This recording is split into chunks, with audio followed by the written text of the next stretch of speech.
akwai tambaya da aka yi ɗazu ce to in Allah ya yarda zan ba da ansa ko da a gurguje ne. mai tambaya yana tambaya cewa wai da gaske ne ya ji ana cewa annabi sallallahu alaihi wa alihi wa sallam ya yi maganar ƙasar Iran da bakinsa mai albarka, kuma ya faɗi za su zama masu tsanani da riko da addini da riko da imani, ko kuwa annabi bai faɗa ba. sai na ce to insha Allah zan ba da ansa ko da a gurguje ne a cikin karatu. Allah maɗaukakin sarki ya saukar da bakan damiyar sura, ita kaɗai ce cikin alkur'ani aka kira ta da suratu Muhammad, da wasu hukunce-hukunce da al'amura a cikin ta famfarma maganganu ne manya. To a ƙarshen surar sai Allah yi wata aya ta ba wa sahabbai tsoro ƙwarai. Allah ya ce ha antum ha'ula'i tud'auna litunfiqu fi sabilillahi faminkum man yabkhal. Allah ya ce wa man yabkhal fa inna ma yabkhalu an nafsi wallahu al-ganiyyu wa antumul fuqara wa in tatawallaw yastabdil qauman ghayrakum summa la yakunu amsalakum. Allah madaukakin sarki yace ku ga ku, yana magana da sahabbai, an kirawo ku izuwa ku ciyar dan taimakon addinin Allah, amma kuna taƙanda kuna rowa, cikin ku rowa suke yi, ba sa son dafawa addinin Allah yanda ya kamata. Allah madaukakin sarki yace to wanda di yayi rowa kansa yi wa rowa. Addini yana bukata kai rowa, to kanka kai wa rowa. Allah mawadaci ne, ku ne mabukata, wallahu al-ganiyyu wa antumul fuqara.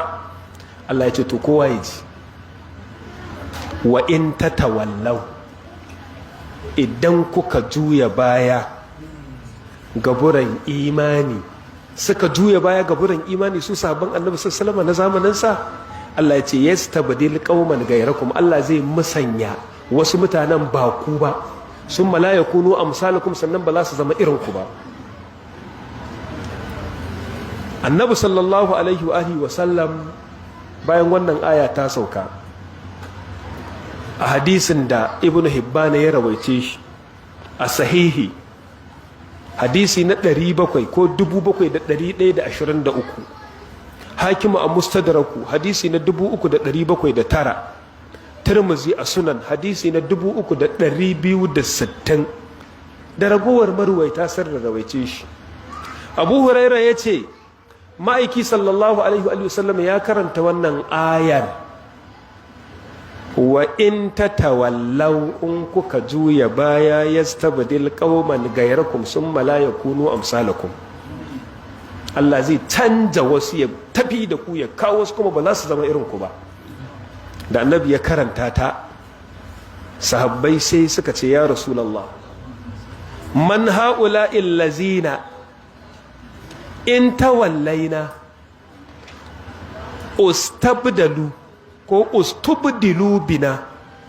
Ya rasulullah, su wane ne waɗannan mutanen da idan muka juya baya gaburan dafawa Allah, dafawa addinin musulunci, za a musanya su da mu suwaye?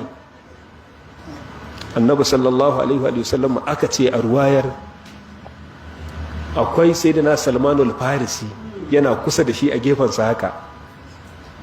A ruwayar farko aka ce fadaraba Rasulullahi sallallahu alaihi wasallam ala fakhizi Salman al-Farisi, ma'aiki sai ya taba cinyar Salman al-Farisi yayi haka, kama kaga alaji yana kusa da ni, kaga cinyar ce a kusa da ni, in zan taba shi sai annabi sai ya taba cinyarsa. A wata ruwayar kuma aka ce mankibahu, kafadar sai ya taba ta Salman al-Farisi.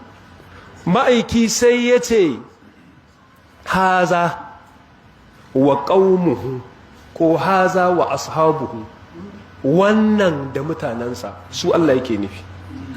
Su waye za a sanja mu a kawo su, a kore mu, a batar, a karar da mu a kawo su? Annabi ya ce wannan, shi wannan da mutanensa, ko da abokanansa ko da 'yan ƙasarsa. Annabi sallallahu alaihi wasallam ya ce kuma ya rantse wallazi nafsi biyadihi, na rantse da sarkin da raina ke dan kan ikonsa, law kana dinu inda thurayya, a wata ruwa law kana dinu manudun bi surayya, da addini za a ɗauke shi a ɗebe shi daga wannan tauraron na duniya gaba ɗaya a kai shi tauraron surayya, da imani zai ƙare a duniya, a ce in kana son ka san imani sai ka je tauraron surayya za ka koyo. Ma'aiki sallallahu alaihi wa alihi wa sallam ya ce lanalahu ko latanalahu ko latanawalahu rijalun min farisa, da wasu mutane daga farisa, Iran kenan, da sai sun je sun ɗauko addinin sun da shi sun kafa shi. in imanin ne sai sun je sun ɗauko shi sun zo sun kafa shi min farisa, haka annabi ya ce, da wasu ruwayoyi. To mai tambaya ya ji tabbas annabi ya faɗi ƙasar Iran, kuma da ya tashi faɗarsu ma ya faɗe su ne da wani irin yanayi. Allah ya yi maganan mutanen Iran shi ma a cikin alkur'ani a wannan sura ta Muhammad, sun malaya kunu amsalakum, kamar sahabbai a yi musu a tauna musu tsakuwa, a ce in ba ku yi abin da muke so ba za mu tafi da ku mu kawo wasu kuma ba za su zama irin ku ba, su addinin za su ba wa ransu, su ba wa addinin dukiyarsu, su ba wa addinin rayuwarsu da komai da komai. To shi ma ma'aiki sassan ga abin da yake faɗa. To don ka sake ganewa, da annabi ya ce laukana dinu inda surayya, da addini yana tauraron surayya, ina ne surayya? Wasu taurari ne, cincirin da tauraro ne ake ce masa surayya din, yakan sauka wani lokaci a kan burujin thaur.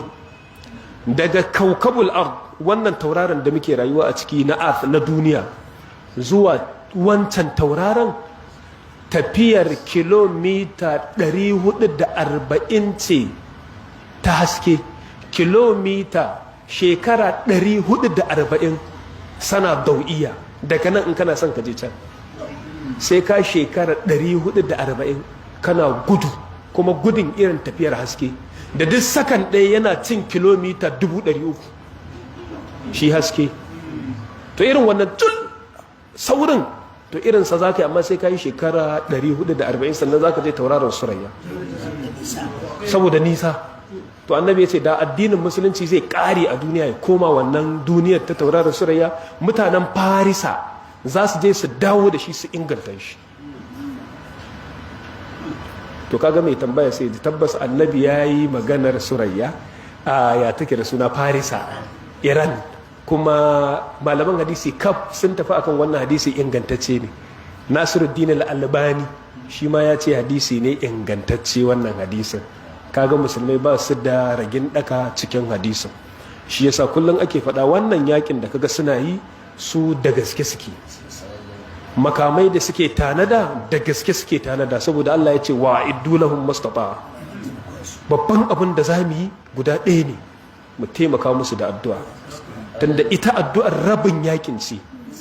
Mutane suna yin abin da suke, Allah kuma yana zartarwa. Wa ma ramaita iz ramaita walakin Allah harama. Abin duk da kuka yi ba ku kuka yi ba, Allah ne yake yi. Shi sa wannan ƙasa mu muna cewa gaskiya mu'jiza ce ta Annabi sallallahu alaihi wasallam, wannan abin da kuka suna yi yau din nan.